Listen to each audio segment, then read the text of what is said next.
Hello, everyone. Welcome to the Market Update. I am your host, Larry McCain with the American Financial Network. Thank you again for tuning in, folks. I appreciate each and every one of you. You made it to the weekend. Welcome to the weekend, folks. It is absolutely gorgeous here in Sacramento. I hope wherever you are tuning in, it is gorgeous.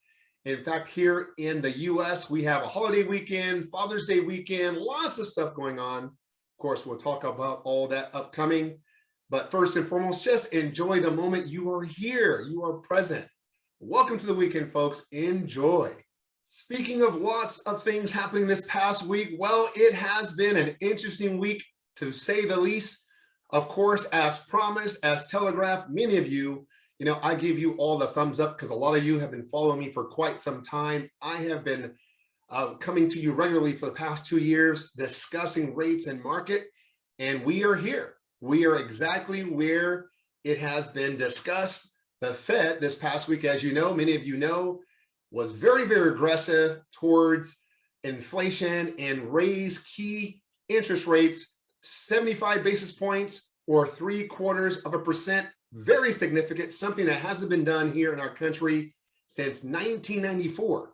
That tells you that they are serious about getting inflation under control. So let's talk about that. At first glance, most folks will associate this interest rate hike with mortgages, and naturally it affects mortgages. The past 6 months, I would say since the beginning of COVID, we have experienced great interest rates down in the low twos, and in some cases the high ones. And those of us who've been in the industry for quite some time, we knew that this was a short-term item, that it wouldn't be here forever, of course, because to keep a balanced economy, we have to have a mix of good interest rates, employment, things of that nature, so that everything is smooth and we are totally out of balance. And so we knew at some point the Fed was going to do what it's done this past week. We've been talking about it, of course, for the past few weeks and months, even the past couple of years, and it arrived. So yes, it does have a direct effect on interest rates. Right now, what we're seeing, rates on the average, conventional, above 6%. We've been talking about rates getting to 6%. We are actually here at 6%. And so what it's done, naturally, it has the folks who were taking their time, tiptoeing. In fact, let's talk about that even more directly. We have been telling folks to get themselves ready to take advantage of the market. The rates are low. What it's done, naturally, it allows you to stretch your purchasing power when you have lower interest rates. A lot of first-time home buyers, a lot of new buyers, getting them encouraged to get into the market, and many did take that heed. So congratulations to you folks. You are going to experience what many Americans experience, especially here in California and some of the more populous states. High demand means higher prices for your homes, means higher appreciation, which then helps you to move from one home to the next home to exactly what you're looking for. Getting in low. We always talk about it, right? We want to buy something low and sell it high. So I commend everyone who has taken advantage of that particular strategy. And naturally, I want to speak to those folks who missed their turn. Listen, it will come back, maybe not to this same level, but it will come back. One thing you'll find about the US economy, it runs in cycles. What goes up must come down, and what goes down actually has to come back up. So folks who missed the boat, remember, when you see this 10, 15 years from now, don't stand in fear. Make the jump. Remember what took place during these last couple of years. Remember what took place during the stretch between 2010 and 2012. Many folks to this day believe that the market will go back to that point. And I'm here to tell you, it will not. In fact, let me start by adding this graph here. What you're going to see here is during times of recessions, how it affected the market. And as you will see, during a natural, healthy recession, the markets are still appreciating. Now, it was only during that really awful time during 2008 when we had compromised loans, which really needed to be corrected, where we saw this decrease. That is not what we're seeing today. Let me tell you, the Fed, there are lots of rules to how we put together loans, and we're not going to see that same situation. So I'm not even insinuating that we're going to see a recession. But what I'm telling you, even if we did, look at the appreciation that we see there. Buying a home is always and will always be one of your safest investments, especially if you do it correctly, because of the fact that we as human beings have to find a place to live. And so there will always be demand. So again, look at the market more intently. Those folks, as I mentioned, that missed the boat, no worries. It'll come back to you some other time, but you'll always have to keep your eye on the market and be ready to invest when your time comes. Now, this increase in interest rates, it doesn't just affect mortgages. Listen, take a look at this article I'm placing here on the screen. There are many different other areas that impact everyday consumers with this rate increase. Well, number one, we all use credit cards. Well, for the most part, the majority of Americans use credit cards. I think over 70% of Americans use credit cards. And so you can expect to see changes in your credit card bill because there are changes in the interest rate. This interest rate change, this interest rate hike is designed, as I mentioned, to really go after inflation, and it's going to spread out throughout the region.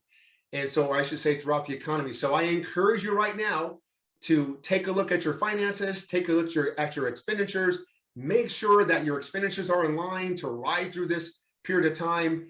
Listen, this won't be forever. This will be to correct items. You know, those of us who have been around, who've been alive for a period of time, we've seen things like this come and go. Naturally, when we were younger, it was a little concerning because we never experienced this. I mean, we never experienced COVID. We never experienced a lot of these items. But one good thing about human beings, especially about Americans, we are resilient and we find ways to get things done and to get through it. And so, as I mentioned, I encourage you to just look at your discretionary spending, make sure things are in line, and make sure you're working on your savings because naturally we're going to expect a little bit of change until we get things back in line. And, you know, many are asking, hey, Larry, is this still a good time to buy a home? Absolutely, it's a good time to buy a home. As I mentioned earlier on, there's appreciation throughout all types of markets. And recessionary markets, again, I am not speaking to a recessionary market, but I just wanted to show you the extreme. In the recessionary markets, there is still appreciation. Again, getting great return on purchasing a home. Rates are still very good. Rates are still very good. In fact, when I bought my first house, I was paying in the 7s and to 8%. A lot of us have been talking about that. Again, we've been used to low rates. The reality, these are the rates that we need to be to bring pricing more in line where things need to be healthy for the economy. And with that, let me go ahead and put this chart up here. I want you guys to take a look at it here. As far as forecast for 2022, as I've been mentioning in the past videos, we just cannot sustain, high double digits, 20%, 18, 19% year after year, month after month appreciation. It's just not sustainable. And so what you see here on the chart is the forecast for 2022. On average, we're looking at 8.5%, somewhere up from Fannie Mae's up to 10, 11%, all the way down to, you know, we're looking at 2 and 2.7% as far as mortgage brokers associations are concerned. And so on average, anything under 10% is more healthy for the economy. We're looking for it. We're excited for it. It will then continue to facilitate good movement within the market, getting us back to a normalcy. And so again, just take a look at those items. And I just want to reassure you that we are headed on the right path. And with that, I want to speak directly to the sellers. Sellers, listen closely. Please price your home correctly to the market. Please price your home correctly to the market. We're still seeing sellers, unfortunately, we're seeing agents not advise their sellers correctly to price their homes to sell. And homes are sitting on the market longer. And then guess what happens? They have to drop price. They have to give incentive. If you're not looking to do that, if you want to get the most for your home, make sure you're working with a professional that is telling you about the market flow and where things need to be. If you need an agent, if whatever area you're looking at and you need a good agent, my contact information is right there. I work with agents all across the country. Why? Because AFN, American Financial Network, we are in all 50 states, folks, all 50 states. And I help folks throughout the country. I have contacts, agent partners in every state. I love what I do. And of course, I love talking to people. And so wherever you're located, let me know. I will connect you with someone who's going to give you sound advice, help you get your home sold so you can avoid being in a situation, bringing your home to market at a higher price, and then finding yourself having to drop your home $30,000, $40,000 in addition to giving so many incentives to get it sold. Hire a professional. Give us a call, contact us. I will get you in contact with someone today. And speaking of home values, listen, Americans today sitting on record amounts of home equity. In fact, I'm reading today that Americans are sitting on over $27 trillion of home equity in their home, Folks, you can do a lot with that equity. We're helping folks, of course, take out equity so they can help their children go to college, finally go ahead and work on that project for their home. In fact, we're helping folks find ways to invest in other properties by taking out home equity. So if you have any questions about how you can leverage your equity to make it work for you, contact me right there. I'd love to have a discussion with you and provide great options for you to take advantage of. All right, as with all my videos, I love to leave you with something very inspiring. And I have a couple things, of course, today to talk about. First and foremost, happy Juneteenth to all of you. I mentioned at the very beginning, if you don't know what the Juneteenth holiday is, it's just not a random holiday. I encourage you to Google it and do some research. Very significant in our country. You know, our country has history, and we can't run from the history, and we can't exclude it from the history books. It's always going to be there. And so I just encourage you to read upon it, because that will help us to move things forward and celebrate the goodness, celebrate freedom, celebrate loving one another, and just contributing to this great country. And of course, very important this weekend, it's Father's Day. Happy Father's Day to the great fathers out there, you fathers who are taking care of your children, standing for your children, making sure your families are safe and reaching their highest potential. I salute you. Let me tell you, one of my goals as a young person, I grew up very young without a father. Many of us grew up without fathers. It's, again, do your homework, you'll understand how those things happen in general. Well, at least what leads to it, I should say. I mean, everyone has a choice. But I'll tell you, my goal was in having a family, being there to take care of my children. And I've done that, and I know how hard it is.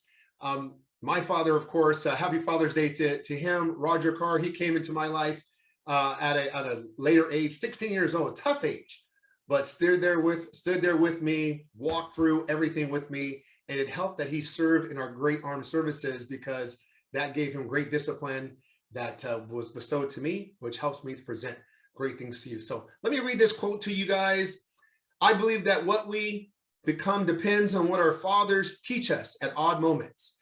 When they aren't trying to teach us, we are informed by the little scraps of wisdom. Let me read that again. I believe that what we become depends on what our fathers teach us at odd moments. Well, what does that mean? Really, what it means is that our children learn from our example, not from what we tell them to do, but by our example and what we do. One of the things I learned very early on in life is that I needed to make sure I was the best example I could be for my children so that they would succeed. And so there was a time where I had to move a lot of my desires aside to make sure I took care of my kids. And then I was very cognizant of the words that I used, you know, my disposition, the words that I spoke, how I approach things, because that is exactly the example that they're going to be taking into their lives. And I'm happy to say, again, no one's perfect, but I'm happy to say my children are just thriving and doing well because of it. And I am so blessed. And I pray that for all of you fathers, you're being great examples to your children. It takes a full home to raise a family. And sometimes families, you know, for whatever reasons, they're raised in separate households, but fathers, you can still stand and be there for your children. So I implore you to create a better community. We need better fathers. And so all you great fathers out there, again, I salute you. Happy Father's Day. Enjoy this weekend. Enjoy all the gifts that you're going to get, because you're not going to get them. In fact, you're probably barbecuing and cooking for Father's Day, but that's what we do. So it's all good. And of course, very important, as we say each and every week, folks, continue to pray for Ukraine, pray for our country, pray for Europe. There's lots of information that's being communicated. And listen, truth is truth. What's out there, if you want to see it, it's out there. We need lots of prayer, of course, for the nation, our nation, for Ukraine, for Europe. so that peace can be bestowed upon the country and folks would just realize that we're all in this together. Thank you again for tuning in to The Market Update. I'm your host, Larry McCain with the American Financial Network. Again, I appreciate you for tuning in on this journey each and every week. I want to wish you a great holiday weekend. Happy Juneteenth to everyone. And again, happy Father's Day to the great fathers out there. Thank you again for tuning in, folks. We'll see you next week. Take care.